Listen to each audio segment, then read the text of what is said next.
Hi everyone, welcome to today's lesson on nets and dices.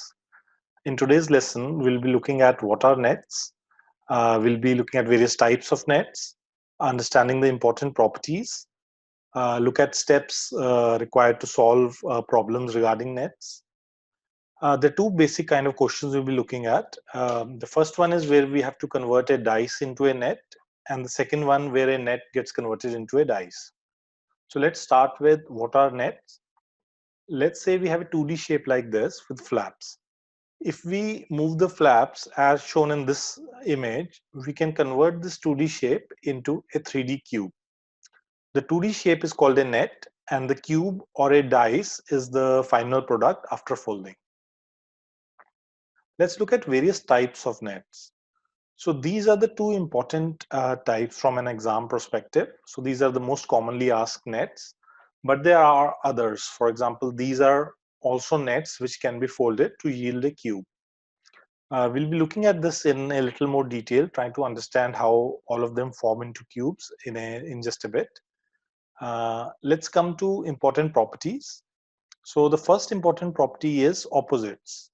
So each dice face has four adjacent sides and one vertically opposite side, which you can imagine in your head. So let's say we have this net and it folds like this into a cube. Now these two faces, which are highlighted in red, are going to be opposite ends of the cube. Similarly, the ones in green are going to be opposite ends, and the two which are not highlighted are going to be opposite ends amongst themselves. This is an important property because if we have to evaluate when a net converts into a dice and which are the possible combinations, images which the faces which have to be opposite to each other can never be side by side.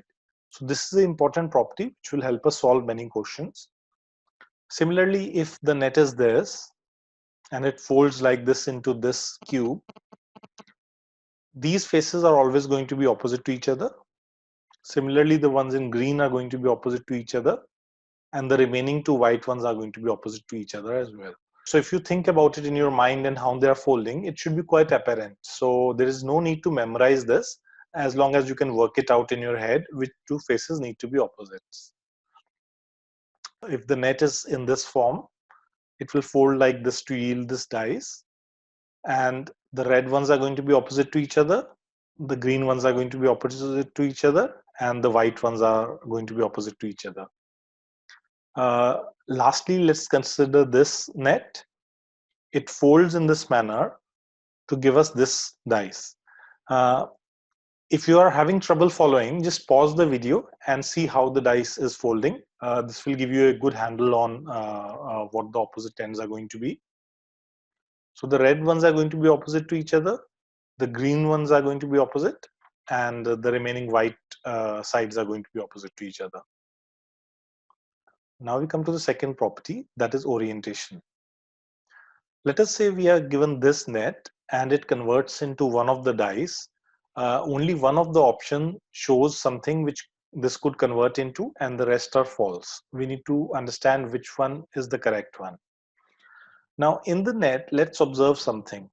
So there's a circle and there's a sun sign. When it is folded, I hope you can all see that all the triangles will be pointing towards the circle and they will be pointing away from the sun sign. So any image which does not represent this is a false image, and that cannot be the solution. So now let's look at the solutions one by one. It cannot be the image A because in this the triangles are facing away from the circle, and we just understood that the triangles have to be facing towards the circle. So this can't be true. Similarly, it can't be B because one of the triangles is pointing towards and one is pointing parallel to the circle, which can't be the case. They all have to be pointing towards the circle. It can't be D because one of the triangles is facing towards the sun, but all of the triangles have to be facing away from the sun. So it can't be this. Similarly, the triangles cannot be parallel to the sun image. They have to be pointing away from it. So it can't be D. Hence, it has to be C. This is the correct answer. So this is an example where orientation of the images will get you the solution on what is possible and what is not possible. Now let's look at the various steps required to solve a problem. Let's pick up this problem. So we have a net which converts into a cube, and only one of the answers is a possible answer, and we need to identify that. The first step is we eliminate options containing impossible elements. So any element which is not there in the net cannot be there in the cube, because the net forms the cube. So if there is an element which is not there in the net, it cannot be there in the cube. So straight away we reject option A, because it has a blank surface and the net itself does not have any blank face. So this is not possible. Then we'll eliminate options containing impossible tile positions. So we understand which vertices or which faces are going to be opposite, and if they appear alongside each other in the formation, we know that is not possible. For example, in the original net, we understand that the bullseye sign and the F sign are going to be opposite ends of the dice because of their position. In this image, they come side by side. So this is not possible. Similarly, here the bullseye sign and the F sign come side by side. So this one is not possible as well. Thirdly, we eliminate options containing impossible orientations. So if we look at the original net, the bullseye sign and the cloud sign, their orientation is that the bullseye is on top of the cloud sign. But in this particular option, it comes to the side of the cloud sign. So this is not a possible solution as well. So D is the only possible solution remaining, and this is the correct answer. Have you go through these steps once again, pause the video if you need to, but understand this sequence because it is very important, and this will be followed throughout these kind of questions. So have a minute and just go through it once again.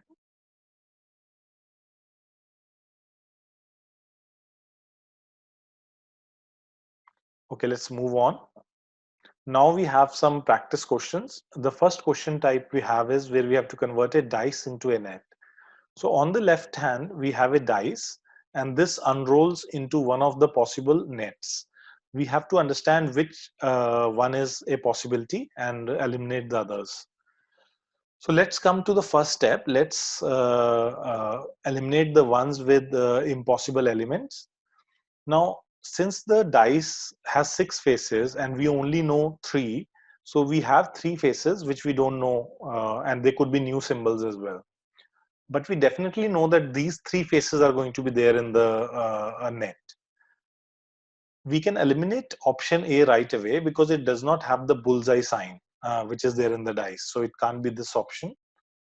Similarly, option C does not have the 3 arrowheads, so it cannot be this as well.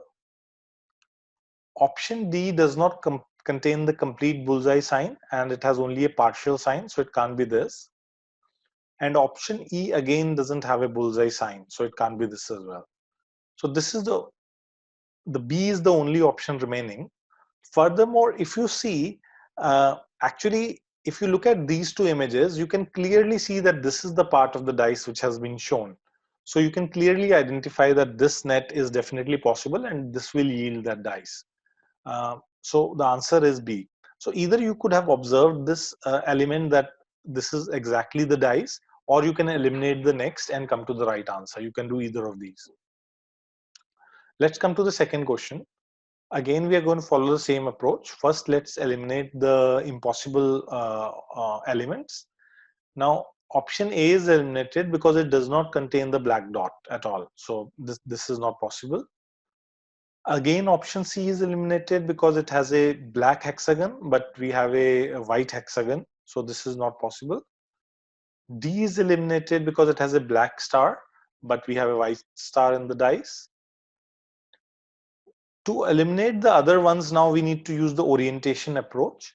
If we look at image E, and we have a hexagon, and on the clockwise side we have a star, but on the top we have that plant sign.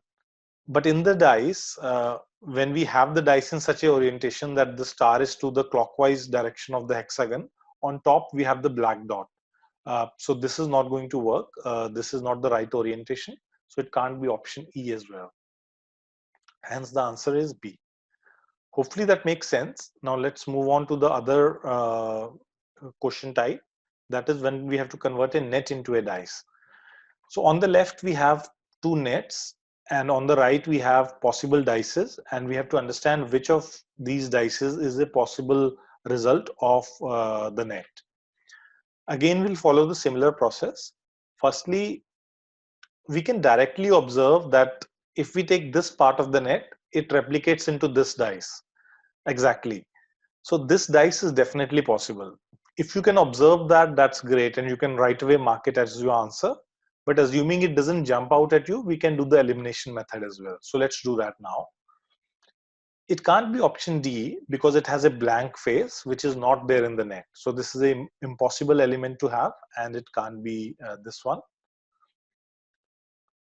C and E must be eliminated because in the net, the bare image as well as the cut triangle are going to be opposite vertices. But in this, they are next to each other. So it can't be any of these. So they are eliminated as well. B is eliminated because of orientation. So if you look at the R, the bottom of the R is towards the cut triangle, but here it is towards the bullseye in this option. So it cannot be this as well. So only one option remains, and that is A. This is our answer. The second one is a little bit more complicated. So let's have a go at this. Again, if you can understand that the highlighted portion is exactly the dice, if you can do that calculation in your mind, you can straight away put this as your answer. Otherwise, we use the elimination method. So let's do that now. Option B and E are eliminated because they have a dark triangle in a white base. But in the net, we have a white triangle on a dark base. So these two cannot be the option. They have an impossible element. It cannot be C because in the original net, the triangle and the vertical stripe are going to be opposite faces. But in this, they are together. So it cannot be this as well. Also, it cannot be option D because if you look at the net, the tile which is completely white, it faces the one with two triangles, but it borders on the white triangle. But in this one, the white tile borders with the dark triangle. So this is not the right orientation, and it cannot be this one as well. Hence, the answer is A. Let's do two more examples of a different net formation. So we have these two formations on the left, which translate into one of the dice on the right. Let's see if we can eliminate some. Again, if you can observe the highlighted text, the highlighted box, this formation is exactly this part of the net. So this is obviously a possible formation, and you can mark this as your answer if it jumps at you. Otherwise, let's do the elimination. Now A is eliminated because it has two O's while there is only one O in the net. So this is an impossible element, and this can't be. This option B is eliminated because in front of D there is O, but in the net in front of D there is A. So this can never be. Similarly, on top of below N there should be D, but in this dice below N there is A, which is not possible. So this is impossible because of orientation. We cancel this out. And in the net below M there is O, but in this dice above M there is O, which is not possible again. So this gets eliminated as well. So the answer is C. Coming to the next option, again you could clearly identify that this dice is from this part of the net, and this is definitely going to be possible. So this is our answer, but let's do it the long way as well. We can eliminate this dice because on right side of A there should be a T, and on this dice on the right of A there is a R. So this is eliminated. Again, on right side of A there cannot be a E, so this is eliminated because there should be a T. This is eliminated because the T is supposed to be on top of the U. So where the two prongs of the U are, T should be on top of that. But here it is below U. So that is not the right orientation, and we can eliminate that. Similarly, on this, on top of U, there is supposed to be a T and not a E. So we can eliminate this as well. So the answer is B. with this, we come to the end of theory for nets and dices. We'll have a practice quiz, and I'll see you in the next lecture.